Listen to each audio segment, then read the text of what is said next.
Baik, Assalamualaikum warahmatullahi wabarakatuh. Shalom, Om Swastiastu, Namo Buddhaya, dan salam kebajikan bagi kita semua. Di sini kami dari kelompok 13 dengan saya, Kadek Yulian dari NIM B1B121034, dan rekan saya, Kadek Janesha Dinianti dengan NIM B1B121033. Di sini kelompok kami akan mempresentasikan materi mengenai tipologi klasen. Nah, sebelum itu, kita perlu mengetahui terlebih dahulu nih, apa sih itu tipologi klasen? Nah, pada video kali ini, kita akan membahas mengenai tipologi klasen yang merupakan suatu tipologi yang digunakan untuk mengetahui pola pemanfaatan dan struktur ekonomi suatu daerah yang dipelajari pada ekonomi wilayah dan perkotaan.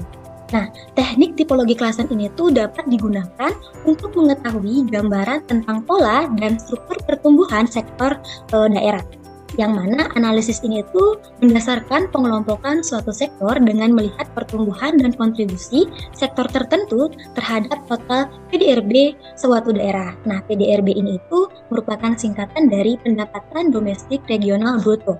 Dengan menggunakan analisis tipologi klasen ini, suatu sektor dapat dikelompokkan ke dalam 4 kategori. Yang pertama yaitu sektor prima, sektor potensial, sektor berkembang, dan yang terakhir adalah sektor terbelakang.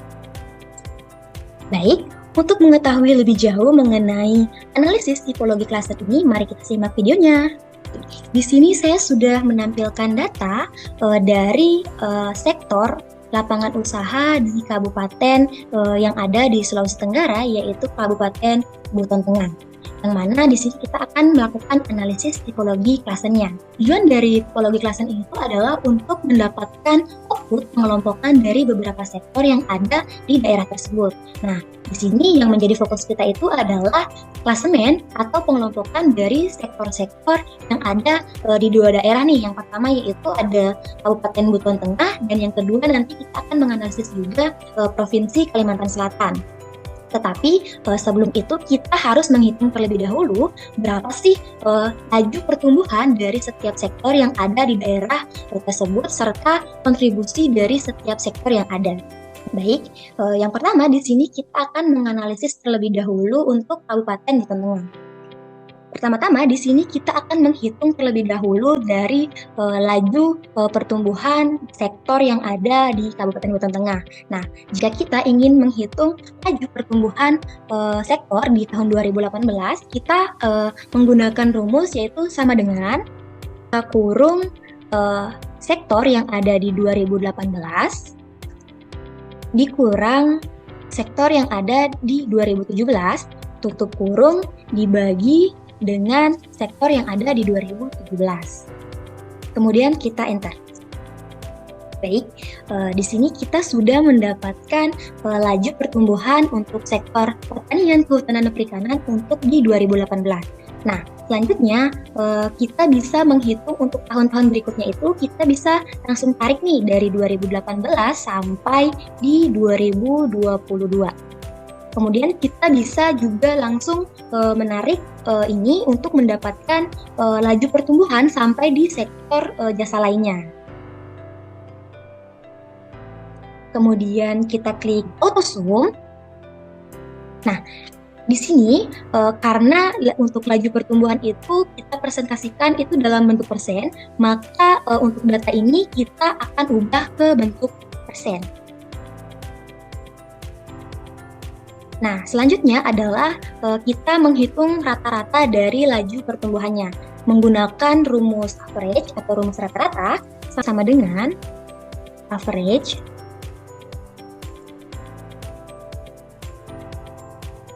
dalam kurung dari data 2018 sampai dengan data 2022.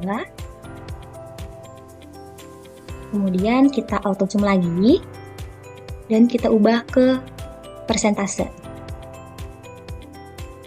Oke. Jadi di sini kita sudah mendapat nih berapa laju pertumbuhan sektor pada Kabupaten Buton Tengah mulai dari tahun 2018 sampai dengan 2022. Nah, selanjutnya itu kita akan menghitung kontribusi dari sektor-sektor yang ada. Kita bisa menggunakan rumus sama dengan, kemudian kita lihat data per sektor di 2017 ini kita klik, kemudian kita bagi dengan total PDRB di tahun 2017 ini. Kemudian kita klik enter. Nah, US dollar. Kemudian kita klik enter. Nah, setelah itu, untuk tahun-tahun berikutnya kita bisa langsung tarik nih dari 2017 sampai dengan tahun 2022. Oke, kemudian kita klik auto zoom, kemudian kita sisakan 2 atau 3 angka di belakang koma. Di sini kita menggunakan rumus sama seperti sebelumnya, yaitu sama dengan average dalam kurung data 2017, kita klik sampai data 2022, itu kurung, kemudian enter.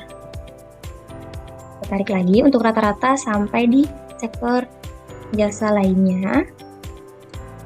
Kemudian kita auto zoom dan kita ubah persentasenya itu ke umum. Kita sisakan 2 angka di belakang. Oke, jadi di sini kita sudah mendapatkan data laju pertumbuhan dengan juga data kontribusinya nih. Nah, selanjutnya di sini kita akan menghitung juga data laju pertumbuhan dan juga kontribusi dari Provinsi Kalimantan Selatan. Cara atau langkah-langkah yang kita harus lakukan itu sama seperti menghitung laju dan juga kontribusi pada Kabupaten Buton Tengah sebelumnya, yang mana sehingga setelah melakukan perhitungan-perhitungan tersebut kita mendapatkan data sebagai berikut. Kita bisa lihat dari layar. Baik, demikian materi yang dapat saya bawakan pada kesempatan kali ini. Untuk materi selanjutnya, yaitu klasen dan potensi klasennya akan dipaparkan oleh rekan saya. Terima kasih. Baik, saya di sini akan melanjutkan presentasi dari rekan saya, Kadek Yuliandari, yang mana tadi teman saya sudah menjelaskan terkait menganalisis rata-rata pertumbuhan serta rata-rata kontribusi dari 2 daerah yang menjadi objek analisis kita pada hari ini. Dan di sini saya akan melanjutkan presentasinya dalam menentukan posisi setiap sektor yang ada di Kabupaten Buton Tengah dengan Provinsi Kalimantan Selatan sebagai pembandingnya. Nah, sebelum itu saya akan mentabulasi dari data-data mulai dari rata-rata pertumbuhan, rata-rata kontribusi dari 2 daerah itu. Oke, saya mulai dari Provinsi Kalimantan Selatan. Provinsi Kalimantan Selatan memiliki laju pertumbuhan, rata-rata laju pertumbuhannya saya copy.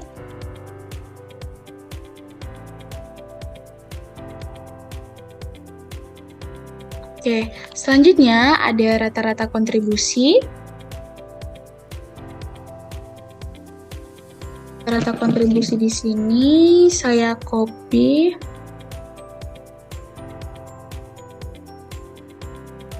Pindahkan.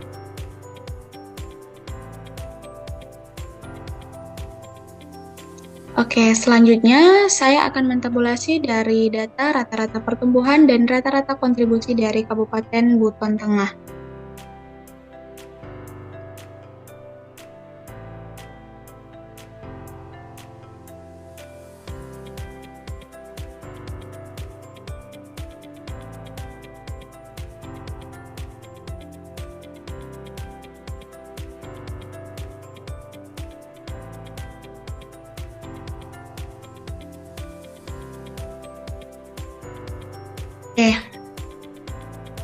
Oke, jadi ini merupakan tabulasi data yang sudah kita dapatkan dari analisis yang sudah dilakukan oleh teman saya tadi.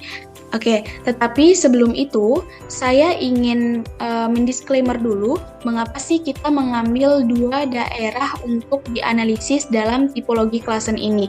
Nah, perlu kita ketahui bersama bahwa dalam tipologi klasen ini merupakan alat analisis yang juga dapat digunakan untuk menganalisis daerah tingkat regional atau ekonomi tingkat regional, yaitu analisis dapat digunakan untuk mengetahui gambaran tentang pola ekonomi dan struktur pertumbuhan ekonomi yang ada di daerah tersebut.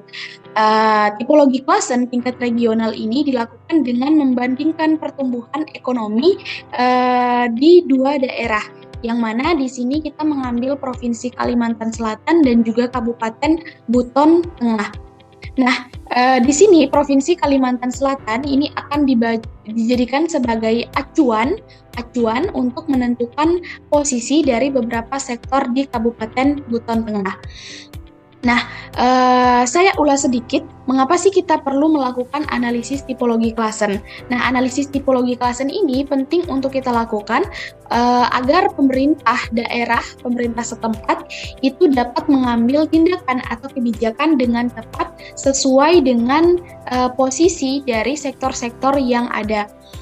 Baik ia berada di sektor kuadran 1, 2, 3, atau 4. Nah, dari keempat kuadran itu memiliki perlakuan yang berbeda atau fokus yang berbeda dari kebijakan-kebijakan atau tindakan-tindakan yang diambil. Untuk menentukan, langkah selanjutnya adalah kita harus menentukan sebenarnya sektor-sektor ini tuh berada di mana. Dari analisis yang kita lakukan, ada 4 kuadran yang akan kita tentukan nanti. Ada kuadran 1, yang mana kuadran 1 merupakan sektor maju dan tumbuh pesat. Sektor kedua, yang mana sektor ini merupakan sektor maju tapi tertekan. Sektor ketiga, sektor potensial atau masih dapat berkembang dengan pesat. Dan sektor yang terakhir adalah sektor yang relatif tertinggal. Cara menganalisisnya adalah kita melihat atau membandingkan rata-rata pertumbuhan dan rata-rata kontribusi dari dua daerah ini. Saya mulai dari yang pertama. Di sini rata-rata pertumbuhan pada sektor yang pertama di Kabupaten Buton Tengah itu menunjukkan angka yang lebih besar, dan begitu pula dengan rata-rata kontribusinya. Nah, kita lihat pada kuadran yang mana apabila growth-nya itu lebih besar dan juga kontribusinya lebih besar, maka daerah tersebut merupakan kategori sektor maju atau dan tumbuh pesat. Yang selanjutnya adalah di sini kita lihat pada sektor pertambangan dan penggalian, rata-rata pertumbuhannya itu di Kabupaten Buton Tengah menunjukkan angka yang lebih besar dan rata-rata kontribusinya lebih kecil daripada Provinsi Kalimantan Selatan. Yang artinya di sektor ini dia berada di kuadran ketiga atau sektor potensial. Nah, yang selanjutnya adalah industri pengolahan. Kita lihat rata-rata pertumbuhannya di sini, terlihat bahwa rata-rata pertumbuhan Kabupaten Buton Tengah itu lebih besar dan rata-rata kontribusinya itu lebih kecil dari Provinsi Kalimantan Selatan, yang artinya ia juga berada di sektor atau kuadran ketiga. Yang selanjutnya adalah sektor pengadaan listrik dan gas. Kita lihat rata-rata pertumbuhannya